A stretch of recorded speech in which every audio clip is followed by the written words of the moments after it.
So for this assignment, we were looking at the future trends and challenges as described in our curriculum textbook, Curriculum 21, Essential Education for a Changing World by Heidi Haynes Jacobs. I'm currently going to focus on Chapter 4 today, New School Versions, so reinventing and reuniting school program structures. So many educational reforms over the years have taken what already exists and merely tweaked it a bit or made small changes from what was already there. Jacobs suggests that not only to just look outside the box, but throw the box away and completely start new. In Chapter 4, Jacobs takes a term versioning as an active process for educational leaders to develop their attempts to create viable 21st century learning environments. In order to build a 21st century school reinvention and reform movement, we must put into action two classical fundamental tenets. One, form should always follow function, and two, the whole is the sum of the parts. Later in the chapter, we're going to look at four fundamental interlocking structures that really add to those two tenets that Jacobs brings out in this chapter. So this main focus of chapter 4 is these four fundamental interlocking structures that are essential for schools implementing dynamic curriculum and instruction. The four include the schedule, such as timing for students and how they transfer between classes, the actual grouping of the learners and professionals, as well as space, the physical and the virtual space that we create in our schools. So this first one that we look at is the structure of time, student schedules. Jacobs explains the idea that even the schedules of our students seems too rigid. The idea that we can't be flexible with time for tasks seems ridiculous. Why do we need students to go to school for exactly 13 years? The real questions we should be asking is what type of time frame matches the nature of the tasks we need students to accomplish? And what kind of time do my learners specifically need to carry out a specific task? Those questions are what teachers should be asking. We want schools to be heroic in that they're breaking the norms for the better. We're encouraged with research and practice that our students need to practice more real-world, project-based lessons and activities that go across all of the different subjects in curriculum. But our time schedules during the school day don't match those ideals. Creating a virtual space is also one of Jacob's kind of out-of-the-box ideas. Having students move to classes on a more relaxed schedule made it easier for subjects to intertwine in their projects and activities. Their advisory groups, college transition programs, and so much more, especially for high school students in that transition into the college and career-ready citizens that they're trying to be upon graduation. These structures that Jacobs points out in the chapter is the grouping of students inside the school. There are three types of grouping outlined in the chapter.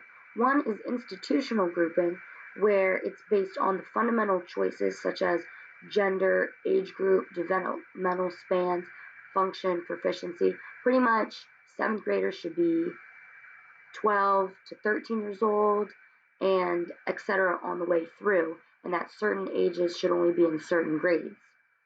The next set of grouping is instructional grouping, where it's more based on teachers' choices in response to the internal needs of a classroom, such as hetero and homogeneous grouping of the students when it comes to such things as group work or even something as broad as advanced placement classes. The third of the grouping is independent grouping. Those are more broad activities that usually take place outside of the school day but are voluntary in nature. So the main goal for education is to move towards independent grouping, where the focus is on student choice, including clubs, online courses, internships, work experiences, travel abroad programs, community service and projects, etc.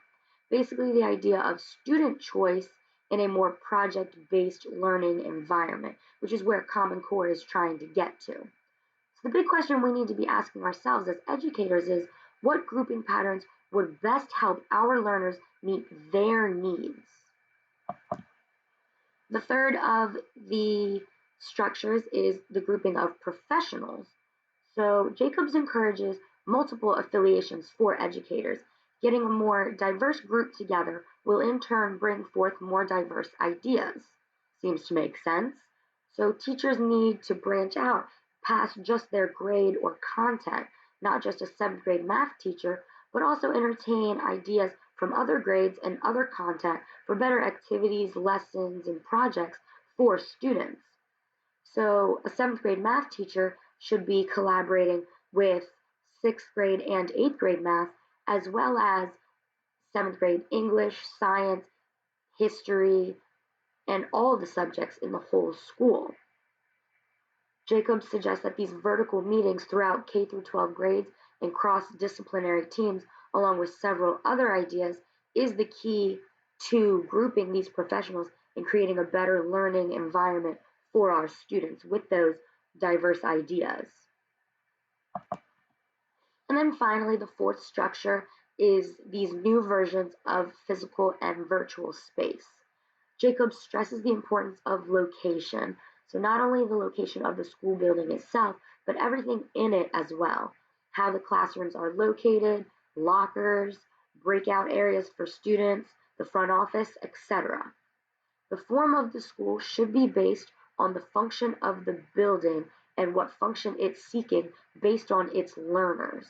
For example, the location of resources and materials in a classroom for elementary school students should be very different from that of a high school and the high school students and their classrooms.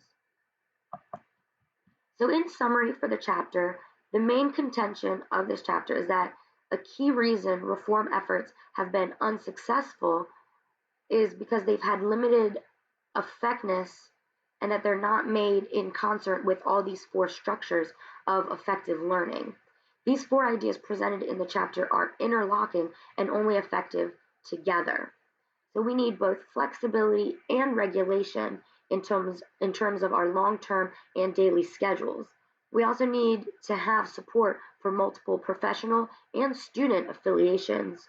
We have to have a wide range of student groupings that are flexible and based on students' needs, as well as a physical and virtual space.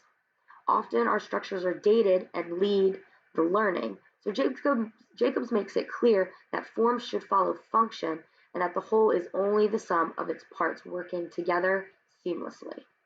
So that's chapter 4. I hope you enjoyed it. Thanks so much.